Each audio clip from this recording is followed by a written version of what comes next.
এদিকে সাময়িক হিসেবে 2023-24 অর্থবছরে জিডিপির প্রবৃদ্ধি সামান্য বৃদ্ধি পেয়ে 5.82% হয়েছে। সম্প্রতি বাংলাদেশ পরিসংখ্যান ব্যুরো জিডিপি প্রবৃদ্ধির এ তথ্য প্রকাশ করে। ক্ষমতাচ্যুত শেখ হাসিনা সরকার 2023-24 অর্থবছরের বাজেটে জিডিপির প্রবৃদ্ধি লক্ষ্যমাত্রা ঠিক করেছিল 7.50%, যা পরে নামিয়ে আনা হয় 6.5%। সাময়িক হিসেবে দেখা যাচ্ছে সেই সংশোধিত লক্ষ্য অর্জন করা সম্ভব হয়নি। বিবিএসএস বলছে গত অর্থবছরে স্থির মূল্য জিডিপিতে যুক্ত হয়েছে 33,97,200 কোটি টাকা। এর আগের অর্থবছরে ছিল 32,10,400 কোটি টাকা। এ সময় কৃষি ও শিল্প খাতের প্রবৃদ্ধির হার আগের অর্থবছরের তুলনায় নিম্নমুখী, তবে সেবা খাতে প্রবৃদ্ধি সামান্য বৃদ্ধি পেয়েছে।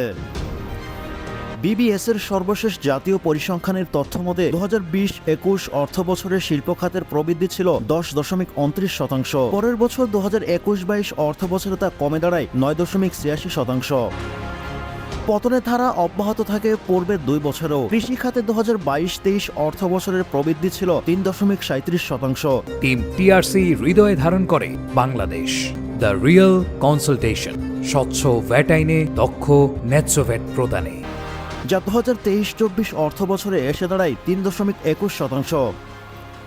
উল্টো সামান্য বৃদ্ধি পায় সেবা খাত। এ খাতে 2022-23 অর্থবছরে প্রবৃদ্ধি ছিল 5.37%, 2023-24 এসে দাঁড়ায় 5.80%।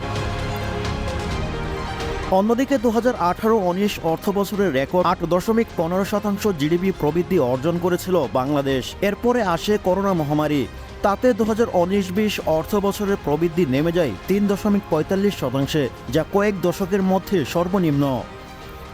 2020-21 অর্থবছরের প্রবৃদ্ধির হার বেড়ে দাঁড়ায় 6.94%।